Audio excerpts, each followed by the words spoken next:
మనీ9 company కబుర్ల ప్రోగ్రామ్కి స్వాగతం. నా పేరు సుకుమార్. ముఖ్యంగా కార్పొరేట్ ప్రపంచంలో ఏం మార్పులు జరుగుతున్నాయో ఈ వారం ఒకసారి గమనిద్దాం. స్టాక్ మార్కెట్లు నిఫ్టీ కావచ్చు, సెన్సెక్స్ కావచ్చు, ఇవన్నీ ఆల్ టైమ్ హైస్ టచ్ అయ్యాయి. ఇలాంటి సమయంలో ప్రతి వార్త ఒక సంచలనమే. మన దగ్గరున్న పోర్ట్ఫోలియోని ప్రభావితం చేసే వార్త ఏదైనా కూడా కార్పొరేట్స్ నుంచి వచ్చినా దాన్ని మనం నిశితంగా గమనిస్తున్నామా లేదా అనే చూసే అవకాశాలు చాలా తక్కువ ఉంటాయి. ఎందుకంటే న్యూస్ ఫ్లోలో చాలా ఎక్కువగా ఉంటాయి కాబట్టి అలాంటి వార్తలన్నింటినీ, అనౌన్స్మెంట్స్ని, అదేవిధంగా కంపెనీల యొక్క లావాదేవీలకు సంబంధించి కోర్టు వ్యవహారాలని, స్టార్టప్లకు సంబంధించి ఫండ్ రైజింగ్ యాక్టివిటీస్ దగ్గర నుండి అన్నీ మీ ముందుకు తీసుకొచ్చే ప్రోగ్రామే కంపెనీ కబుర్లు. ఈ వారం జరిగిన కార్పొరేట్ విశేషాలు ఏంటో ఒకసారి చూద్దాం. బిస్లరీ, ఈ పేరు తెలియని వాళ్ళు ఎవరుండరు. బిస్లరీలో ముఖ్యంగా వాళ్ళకి అంతకు ముందున్న ప్రోడక్ట్స్ ఏవైతే థమ్స్అప్ కావచ్చు, గోల్డ్ స్పాట్ కావచ్చు, లిమ్కా కావచ్చు, ఇవన్నీ గ్లోబలైజేషన్ తర్వాత కోకోకోలా కొనుగోలు చేసినప్పటికీ కూడా బిస్లరీ వాటర్ను మాత్రం ఇప్పటి వరకు ఆ కంపెనీ అమ్మలేదు. దానికి ఎంత ప్రాముఖ్యత అంటే భారత మార్కెట్లో మినరల్ వాటర్ అని అడగకుండా బిస్లరీ వాటర్ అని వేరే బ్రాండ్లను కూడా అడిగే పరిస్థితి మనకి తెలిసిందే. సో ఇలాంటి సమయంలో బిస్లరీ కూడా అమ్మకానికి వచ్చిందనే వార్త ఈ వారం మనకి ఎకనామిక్ టైమ్స్లో పబ్లిష్ అయింది. దీని వెనకల ఏం జరిగిందనేది కనుక మనం ఒకసారి గమనిస్తే, చౌహాన్ ఎవరైతే దీని ప్రమోటర్ ఉన్నారో ఆయన వాళ్ళ అమ్మాయి అంటే జయంతి అనే ఆవిడ ఇప్పటివరకు మెయింటైన్ చేస్తూ వచ్చారు. ఆవిడ ఇంకా కంటిన్యూ చేసే అవకాశం లేదు. ప్లస్ నాకు కూడా ఆల్మోస్ట్ 83 ఇయర్స్ అయింది కాబట్టి ఈ బిజినెస్ని నేను కంటిన్యూ చేసే అవకాశం లేదు, నాకు సక్సెసర్స్ లేరు అని చెప్పి ఒక ఇంటర్వ్యూలో చెప్పడం. ఇదే సమయంలో టాటా లాంటి సంస్థ ఆ ప్రోడక్ట్ని, ఆ బ్రాండ్ని అక్వైర్ చేయడానికి ప్రయత్నం చేయడం ఏదైతే మనం ఈ మధ్యకాలంలో చూస్తున్నామో, ఇది దాదాపు ఈ కంపెనీకి 6,000 నుండి 7,000 కోట్ల రూపాయల వాల్యుయేషన్ వచ్చే ఛాన్సెస్ మనకు కనిపిస్తూ ఉన్నాయి. ఇంకోవైపు మనకి చౌహాన్ దీన్ని ధృవీకరించకపోయినప్పటికీ కూడా అదేవిధంగా దాన్ని ఖండించడం కూడా మనం ఎక్కడ చూడలేదు. సో దీన్ని బట్టి చూస్తే రాబోయే రోజుల్లో బిస్లరీ టాటా చేతిలోకి వెళ్ళే అవకాశాలే మనకి ఎక్కువ కనిపిస్తున్నాయి.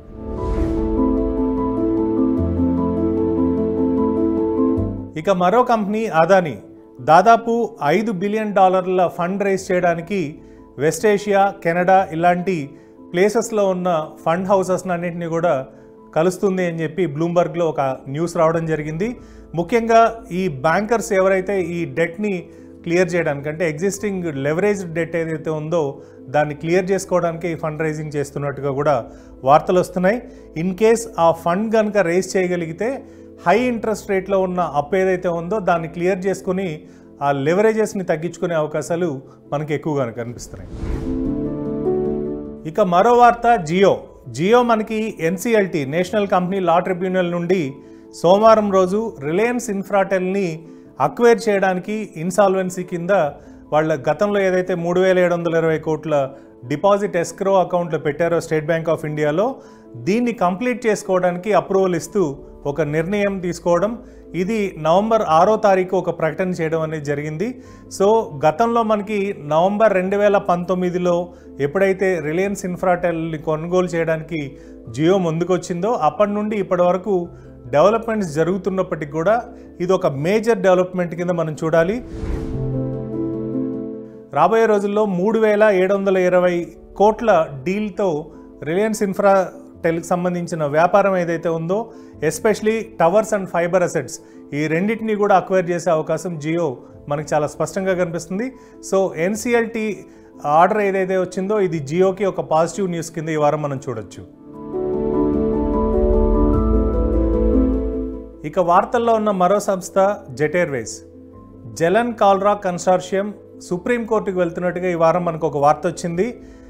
ఎందుకంటే ఇప్పటివరకు జెట్కున్న ఇష్యూస్ని అన్నింటినీ లెండర్స్ ఆస్పెక్ట్స్లో ఒప్పుకునే అవకాశం, సెటిల్మెంట్ చేసుకునే అవకాశాలు చాలా తగ్గుతున్న సమయంలో ఎన్సిఎల్టీకి వెళ్తే రాబోయే రోజుల్లో ఇన్సాల్వెన్సీ బేస్ కింద ఈ కంపెనీలకు ఉన్న అసెట్స్ అన్నింటినీ కూడా లిక్విడేట్ చేసే ఛాన్సెస్ ఎక్కువగా ఉన్నట్టుగా వాళ్ళు ఫీల్ అవుతున్నారు. ఇంకోవైపు లెండర్స్ ఏం చేస్తున్నారంటే దాదాపు జెట్ ఎయిర్వేస్కున్న 11 ఎయిర్ క్రాఫ్ట్స్ని కూడా అమ్మడానికి రెడీగా ఉన్నారు. సో వీటికన్నిటికీ ఎన్సిఎల్టీ నుండి అప్రూవల్ రావాలి. అదే కాకుండా కంపెనీని కూడా లిక్విడేషన్కి తీసుకెళ్లే అవకాశాలు, సుప్రీంకోర్టుకి వెళ్ళి ప్రయత్నం చేసే ఛాన్సెస్ కూడా మనకి ఎక్కువ కనిపిస్తున్నాయి. ఇక మరో వార్త భారతీ ఎయిర్టెల్. ప్రీపెయిడ్ యూజర్స్కి ఇది చేదు వార్త అయినప్పటికీ కూడా తప్పనిసరి పరిస్థితుల్లో కంపెనీ 28 రోజుల రీఛార్జ్ ఏదైతే ఉందో దాన్ని 57% పెంచుతూ ఒక నిర్ణయం తీసుకుంది. కాకపోతే ఇది దేశవ్యాప్తంగా కాకుండా ప్రస్తుతం హర్యానా, ఒడిశా ఈ 2 రాష్ట్రాల్లో మాత్రం ఈ పెంపుదలని చేయడం జరిగింది. గతంలో మనకి 99 రూపాయలు ఉన్న రీఛార్జ్ ప్లాన్ ఏదైతే ఉందో అది ప్రస్తుతం 155 రూపాయల వరకు కూడా పెరిగే అవకాశాలు ఉన్నట్టుగా ఒక అనౌన్స్మెంట్ ఈ వారం మనకు రావడం జరిగింది. భారతీ ఎయిర్టెల్ చాలా తెలివిగా, అంటే ఈ 2 రాష్ట్రాల్లో పెడితే ఎంతమంది ఈ రీఛార్జ్ ప్లాన్ చేసుకోకుండా వేరే ఆపరేటర్స్కి మూవ్ అవుతారో దాన్ని బేస్ చేసుకొని దేశంలో మిగిలిన రాష్ట్రాలకన్నిటికి కూడా ఈ ప్రీపెయిడ్ రీఛార్జెస్ని పెంచే అవకాశాలు ఏమున్నాయో వాటిని అనలైజ్ చేసుకోవడానికి ఈ 2 రాష్ట్రాల్లో వాళ్ళు ప్రయోగాత్మకంగా చేస్తున్నట్టుగా మనకి ఈ వారం ఒక వార్త రావడం జరిగింది.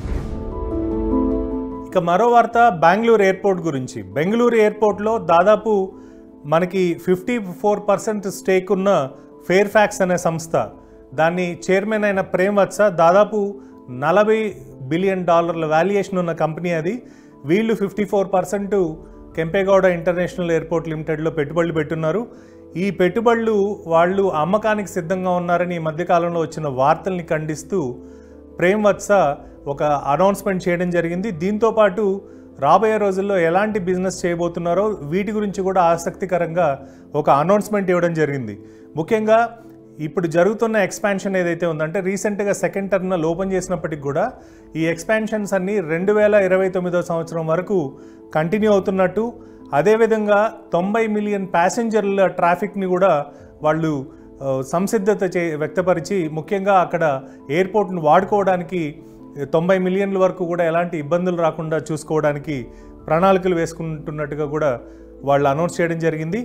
ఇదే కాకుండా ముంబై ఎయిర్పోర్ట్ కూడా ఒక న్యూస్లో ఉంది. ముఖ్యంగా అదానీ గ్రూప్లో మనకి భాగం కింద ఉన్న ముంబై ఎయిర్పోర్ట్ కూడా లాసెస్ దాదాపు 177 కోట్లు 2021-22 చూపించడం జరిగింది. అంటే కోవిడ్ దీనివల్ల దాదాపు 177 కోట్ల నష్టం వాళ్ళు చూపించడం జరిగింది. అయినప్పటికీ కూడా ఈ స్టేక్ అమ్మే ఆలోచనలో మేము లేదు అని చెప్పి అటు అదానీ కూడా చెప్పడం జరుగుతుంది. సో దీనివల్ల రాబోయే రోజుల్లో మనకి ట్రాఫిక్ బాగా పెరుగుతుండడం, అంటే ప్యాసింజర్స్ ట్రాఫిక్ బాగా పెరుగుతుండడంతో ఎయిర్పోర్ట్లు ఇవన్నీ కూడా ఒక లాభసాటి వ్యాపారం కింద కనిపిస్తున్నట్టుగా మనం ఈ ఇన్వెస్ట్మెంట్స్ని బేస్ చేసి చూస్తే అర్థమవుతుంది.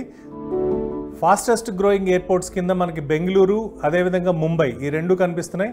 ఓవరాల్గా ప్రైవేట్ ఈక్విటీ, అదేవిధంగా మనకి కన్సార్షియంలో లోన్స్ తీసుకొని రన్ చేస్తున్న ఎయిర్పోర్ట్స్ అన్నీ కూడా లాభసాటిగా వచ్చే ఛాన్సెస్ ఎక్కువగా ఉన్నట్టు మనకి ఈ వార్త ద్వారా అర్థమవుతుంది.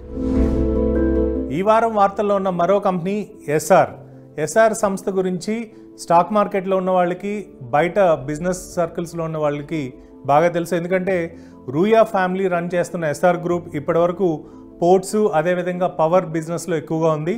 వీళ్ళ అసెట్స్ అన్నీ కూడా ఎస్పెషలీ హజీరా, గుజరాత్లో ఉన్న హజీరా అనే ప్లేస్లో ఉన్న ఇది కావచ్చు, పోర్ట్ కావచ్చు, అదేవిధంగా Arcelor Mittal Nippon Steel India Limited కావచ్చు, వీటినన్నిటినీ దాదాపు 16,500 కోట్లకి అమ్మకానికి పెట్టారు.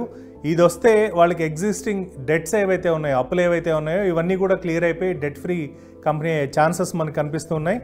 అదే కాకుండా ఇన్ఫ్రా అసెట్స్ కూడా దాదాపు 270 మెగావాట్లు పవర్ ప్లాంటు, 25 మిలియన్ టన్నుల పోర్ట్ ఏదైతే హజీరాలో ఉందో ఈ రెండింటిని అమ్మడం ద్వారా దాదాపు వీళ్ళ డెట్స్ అన్నీ కూడా క్లియర్ అయ్యే ఛాన్సెస్ ఎక్కువ కనిపిస్తున్నాయి. ఇది ఒక ముఖ్యమైన వార్త కింద ఈ వారం మనం చూడాలి. కంపెనీల ప్రోగ్రెసే కాదు, కంపెనీల యొక్క ఇబ్బందులు కూడా తెలియజేసే అంశమే మనకి ఆన్ ద రేడార్లోకి ఇప్పుడు వెళ్దాం. ఆన్ ద రేడార్లో మొదటి సంస్థ ఏబీజీ షిప్ యార్డ్. ఈ మధ్యకాలంలో 22,482 కోట్ల రూపాయల బ్యాంక్ స్కామ్ని బట్టబయలు చేసి సిబిఐ కేసు పెట్టిన తర్వాత మొదటిసారి ఛార్జ్షీట్ వేయడం జరిగింది. ఈ ఛార్జ్షీట్లో దాదాపు సిబిఐ ఐడెంటిఫికేషన్ ప్రకారం 5,000 కోట్లు అగర్వాల్, అదేవిధంగా ఇతర ప్రొపరేటర్స్, అదేవిధంగా డైరెక్టర్స్ ఎవరైతే ఉన్నారో వీళ్ళందరూ కూడా వాళ్ళ సొంత మూవబుల్, ఇమూవబుల్ ప్రాపర్టీస్ని క్రియేట్ చేసుకోవడానికి ఇండియాలో కావచ్చు, విదేశాల్లో కావచ్చు, ఈ ఫండ్స్ని 5,000 కోట్ల రూపాయలని వాళ్ళు డైవర్ట్ చేసినట్టుగా కూడా ఐడెంటిఫై చేశారు. దీంట్లో మనకి ముఖ్యంగా ఐసిఐసిఐ బ్యాంక్ ఒక్క బ్యాంకే దాదాపు 7,089 కోట్ల ఎక్స్పోజర్ ఉంది. ఐడిబిఐ బ్యాంక్కి 3,639 కోట్లు, స్టేట్ బ్యాంక్ ఆఫ్ ఇండియాకి 2,925 కోట్లు, బ్యాంక్ ఆఫ్ బరోడాకి 1,614 కోట్లు, పంజాబ్ నేషనల్ బ్యాంక్కి 1,244 కోట్ల రూపాయల ఎక్స్పోజర్ ఉంది. సో దీంట్లో ఆల్మోస్ట్ అంటే ఎక్స్ చైర్మన్తో సహా ప్రతి ఒక్కరిని ఇన్వాల్వ్ చేస్తూ ఛార్జ్షీట్లో దాదాపు 25 మందిని సిబిఐ ఛార్జ్షీట్లోకి ఎంటర్ చేయడం జరిగింది. దీని మీద రాబోయే రోజుల్లో ఎలాంటి చర్యలు తీసుకుంటారు, ఎలాంటి శిక్షలు ఉంటాయి అనేది అప్డేట్ చేసుకుంటూనే ఉంటాం. ముఖ్యంగా ఏబీజీ షిప్ యార్డ్ అనేది మనకి భారతదేశంలో జరిగిన అత్యంత పెద్ద ఫ్రాడ్ కింద మనకి వార్తల్లో నిలిచింది. సో ఈ సంస్థకు సంబంధించి డెవలప్మెంట్స్ ఈ వారం మనకి వచ్చినవి ఇవి.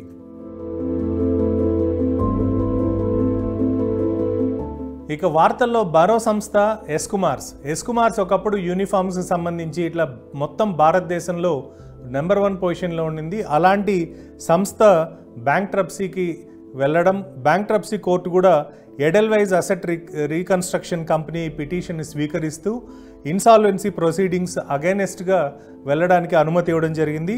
దీంతో ఆల్మోస్ట్ అంటే ఇప్పటివరకు వాళ్ళు తీసుకున్న అప్పులు ఏవైతే 414 కోట్ల రూపాయలు ఉన్నాయో వీటికి సంబంధించి ఎగ్జిస్టింగ్ వాళ్ళ ప్రాపర్టీస్ కావచ్చు ఇవన్నీ కూడా లిక్విడేట్ చేసే అవకాశాలు మనకి చాలా క్లియర్గా కనిపిస్తున్నాయి. ఇంకోవైపు ఏంటంటే ఏఆర్సి అసెట్ రికవరీ కంపెనీ కూడా మనకి ముంబై బెంచ్ ఆఫ్ ట్రిబ్యునల్కి దీన్ని మూవ్ చేయడం జరిగింది. ఏదేమైనప్పటికీ కూడా ఎస్కుమార్స్కి అగైనెస్ట్గా మనకి ఒక major development Edelweiss Asset Reconstruction Company తీసుకొచ్చినట్టుగా ఈ వారం ఒక వార్త కింద మనం చూడాలి. ఇక ఆన్ ద రేడార్లో మనకి చివరి కంపెనీ ఓయో ఈ మధ్యకాలంలో ఎదుర్కొంటున్న ఇబ్బందుల నుండి national company law applied tribunal వాళ్ళ పిటిషన్ స్వీకరించి కొద్దిగా రిలీఫ్ ఇచ్చినట్టుగా మనకు అనిపిస్తుంది ఈ వారం వార్తతో. ఎందుకంటే దాదాపు 169 కోట్లు competition commission of India CCI వీళ్ళకి పెనాల్టీ వేయడం జరిగింది.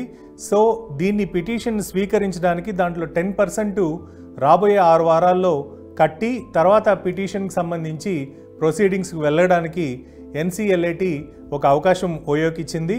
అక్టోబర్లో సిసిఐ దాదాపు 223.5 కోట్లు MakeMyTrip, India, ibibo, MMT Go ఈ సంస్థలకు అన్నిటికి కూడా జాయింట్గా పెనాల్టీ వేయడం జరిగింది. ఎందుకంటే డామినెంట్ పొజిషన్లో ఉండి ఓయోతో టైఅప్ అయ్యి లో కాస్ట్ హోటల్ చైన్ అయిన ఓయోతో టైఅప్ అయ్యి మోనోపోలీ సిస్టమ్ తీసుకొచ్చారు కాబట్టి దీనికి సంబంధించి సిసిఐ ఒక పెనాల్టీ వేయడం జరిగింది. దీన్ని ఎన్సిఎల్ఏటి ఇప్పుడు తీసుకోవడం తర్వాత ఈ పెనాల్టీలో 10% పే చేసిన తర్వాత రాబోయే రోజుల్లో దీనికి సంబంధించి మనకి వాదోపవాదాలు జరిగే అవకాశం ఉంటుంది. ఆ తర్వాత అది ఓయోకి ఫేవర్గా వస్తుందా లేకపోతే సిసిఐకి ఫేవర్గా వస్తుందా అనేది మాత్రం మనం వేచి చూడాల్సిందే.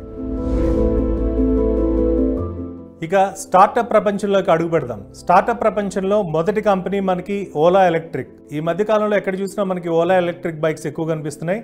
సో సేల్స్ కూడా బాగుండడంతో ప్రస్తుతం ఉన్న 1 మిలియన్ తయారీని దాదాపు 4 మిలియన్లకు పెంచుకుంటూ ఈ కంపెనీ ఒక నిర్ణయం తీసుకుంది.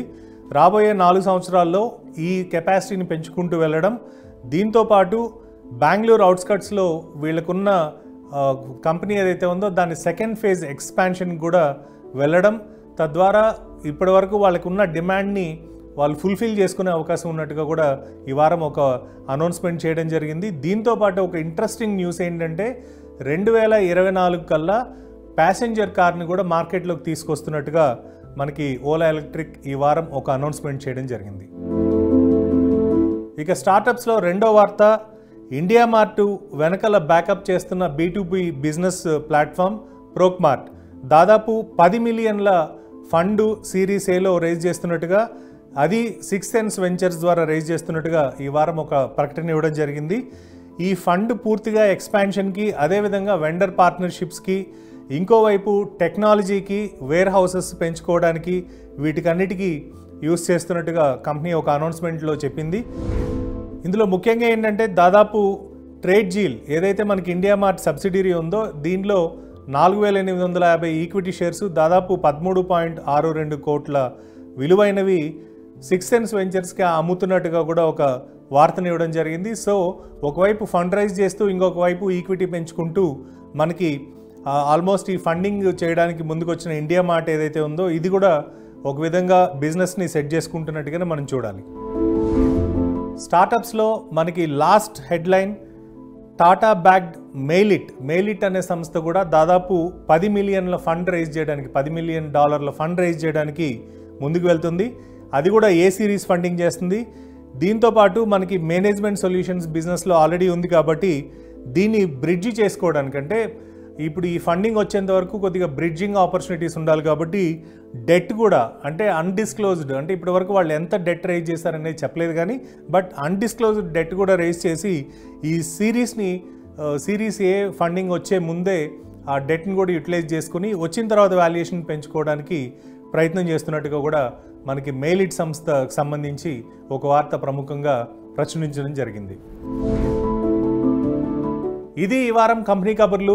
ఎన్నో విశేషాలు, ఎన్నో కార్పొరేట్ విషయాలు ఇవన్నీ మీకు ఈజీగా ఫింగర్ టిప్స్ మీద తెలియాలంటే Money9 యాప్ డౌన్లోడ్ చేసుకోండి. Money9 యాప్లో స్టాక్ మార్కెట్కి సంబంధించే కాదు, స్టార్టప్స్ కావచ్చు, టాక్సేషన్ కావచ్చు, పర్సనల్ ఫినాన్స్ కావచ్చు, ఇన్సూరెన్స్ కావచ్చు, దేని గురించి అయినా ఈజీగా తెలుసుకొని మీ భాషలో తెలుసుకునే వెసులుబాటు ఉన్న ఏకైక మనకి యాప్ కాబట్టి Money9 డౌన్లోడ్ చేసుకోండి. Stay tune. Thank you.